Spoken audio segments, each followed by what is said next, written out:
Sejarah selalu ditulis oleh para pemenang.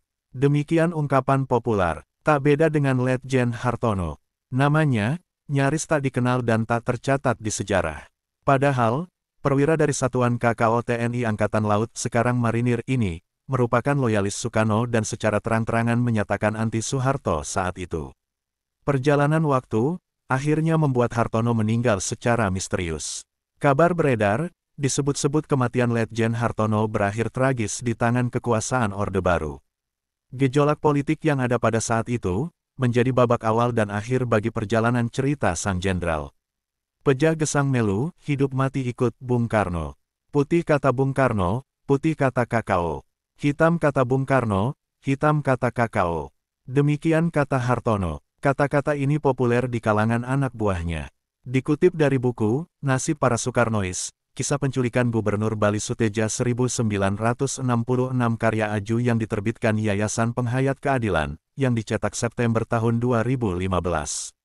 Praktik pembersihan terhadap loyalis Soekarno atau disebut Soekarnois dianggap dilakukan secara berlebihan. Soeharto yang saat itu tengah berkuasa, tak segan melakukan politik kepada lawannya dengan menangkap, memenjarakan bahkan menghukum mati mereka tanpa melalui proses peradilan. Bahkan Gubernur Bali Anak Agung Bagus Suteja diculik dan tak pernah diketahui rimbanya. Tudingan yang diobral untuk memojokkan lawan politiknya, termasuk loyalis Soekarno yakni dengan tuduhan PKI. Komandan Korps Komando Operasi TNI kini Marinir, Mayor Jenderal Hartono termasuk loyalis Soekarno.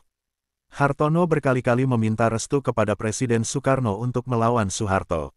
Dia berencana menggerakkan seluruh anak buahnya, sebab Soeharto telah bertindak di luar batas. Namun, permintaan itu ditolak. Karena, Bung Karno menolak terjadi pertumpahan darah atau perang saudara. Tahun 1968, Soeharto ditunjuk menjadi presiden menggantikan Soekarno. Soeharto tahu Hartono bakal menjadi rintangan berat jika terus didiamkan. Dia menugaskannya untuk menjadi duta besar RI di Korea Utara. Rupanya, cara ini dilakukan untuk menggerogoti kekuatan Hartono terhadap KKO. Selang beberapa tahun berikutnya, dia diminta pulang ke Indonesia untuk diperiksa.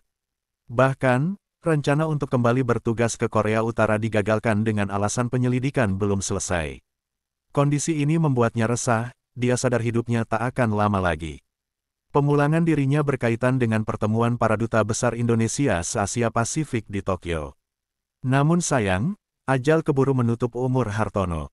Ia ditemukan kaku tak bernyawa dengan bekas tembakan di kepala.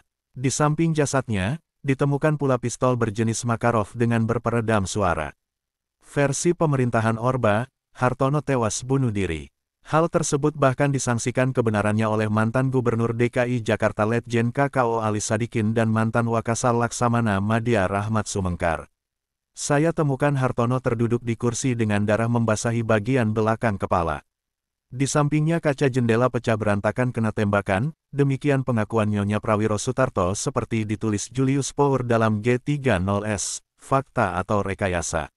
Kematiannya penuh misteri. Bahkan mantan Gubernur DKI Jakarta Letjen KKO Ali Sadikin dan mantan Wakasal Laksamana Madya Rahmat Sumengkar menyaksikan keterangan itu. Sebab, data yang ditemukan di rumah Hartono berbeda dengan hasil investigasi resmi yang dikeluarkan RSPAD.